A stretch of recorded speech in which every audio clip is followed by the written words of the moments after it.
राधे राधे सभी को।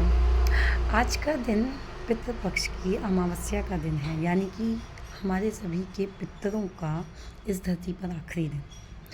15 दिन के लिए इन श्राद्धों के दिनों में कनागत जिन्हें कहा जाता है, इनमें हमारे पितृलोक से यहाँ पर धरती पर आते हैं, अपने अपने घरों में जहाँ जिस जिस घर के वो हैं उनमें जाते हैं, इस आस में कि हमारे जो पुत्रजन हैं वो हमारे लिए, हमारे बच्चे हमारे लिए श्राद्ध करेंगे और हमें हवन तर्पण आदि के द्वारा और भोजन किसी भी ज़रूरतमंद को, पंडित जी को या किसी भी ज़रूरतमंद को आप भोजन खिलाकर वो हमें जो हैं प्रसन्न करेंगे, हमारा भी पेट भरेंगे। हमको उनके ज़रिए वो भोजन इत्यादि या हवन के ज़रिए उनको जो हवन की जो मतलब अग्नि होती है, जब आप आहुति देते हैं उससे जो भी धुआं जो निकलता है, उससे जो सुगंध निकलती है, वो सुगंध भी वो ग्रहण करते हैं। पितृ उस सुगंध के ज़रिए तर्पित होते हैं। तो हम आज के दिन, आज का जो दिन है, अगर किसी का श्राद्ध रह गया है बाई चांस किसी की तिथि पे करना, तो आज के दिन आप समस्त पितरों के लिए श्राद्ध कर्म कर सकते हैं।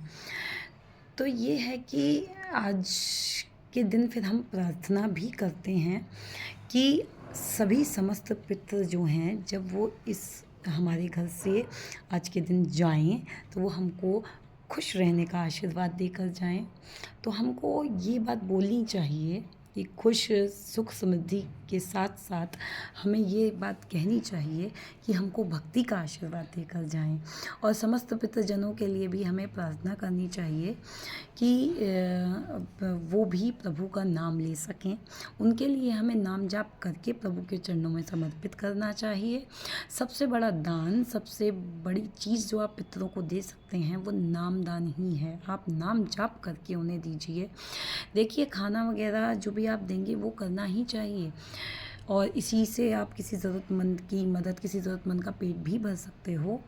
परंतु उससे तो तर्पित होंगे ही, जो उनको नाम जाप से मिलेगा वो किसी चीज़ से नहीं मिल सकता। उनके उच्च लोक बढ़ेंगे। और जैसे कि मैं राधा नाम का जाप करती हूँ, महाराज जी से मैंने सुना है, और मैं राधा नाम में ही अपने आप को दृढ़ करना चाहती हूँ, जो कि अभी मैं हूँ नहीं। तो मैं अपने पितरों के लिए अपनी राधा रानी से प्रार्थना करती हूँ, और राधा नाम से श्रेष्ठ कोई नाम है ही नहीं। यूँ तो नाम सारे ही श्रेष्ठ हैं, प्रभु के सारे ही नाम श्रेष्ठ हैं, लेकिन राधा नाम एक वो नाम है जिसको प्रभु स्वयं जपते हैं।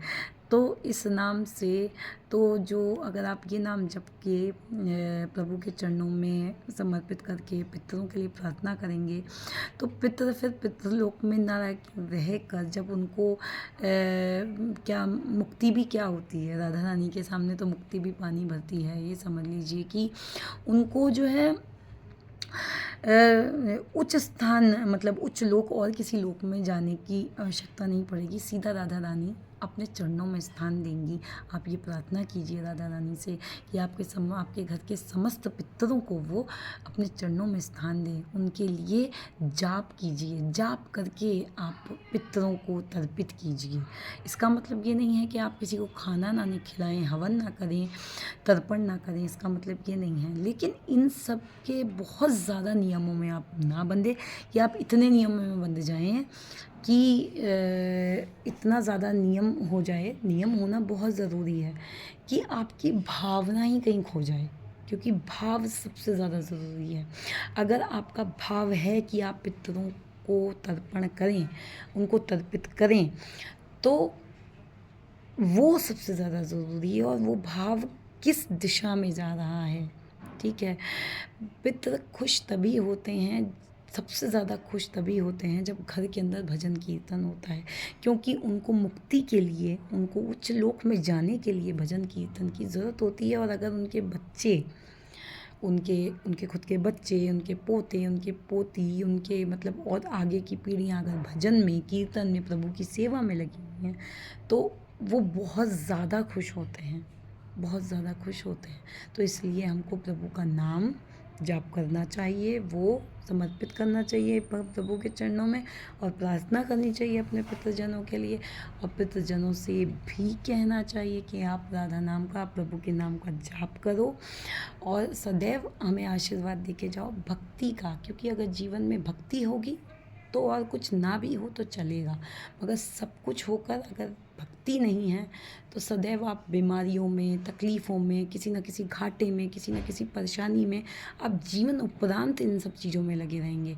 लेकिन अगर भक्ति के बाद ये चीज़ें आती हैं तो इसको मान के चलिएगा कि आपकी उन तकलीफ़ और भक्ति आप जो कर रहे हैं उस तकलीफ़ और भगवान उस तकलीफ़ और आपके बीच में भगवान खड़े हुए हैं।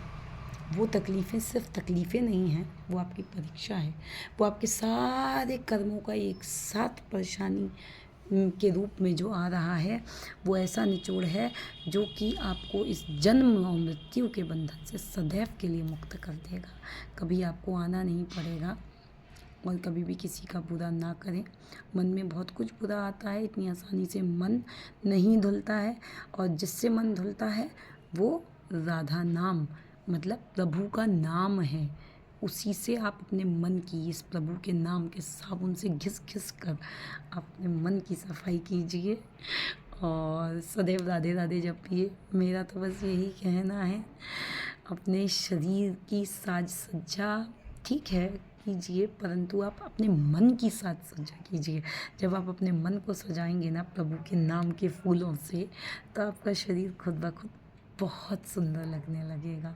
सच में सबको मेरी प्यारी सी राधे राधे। मेरी राधा रानी की चरणों की शरण सबको प्राप्त हो, सबको उनका आशीर्वाद प्राप्त हो, सभी के पितृ, समस्त पितृ खुश रहें और सबको भक्ति का आशीर्वाद देकर जाएं। यही मेरी प्रार्थना है। बस राधे राधे।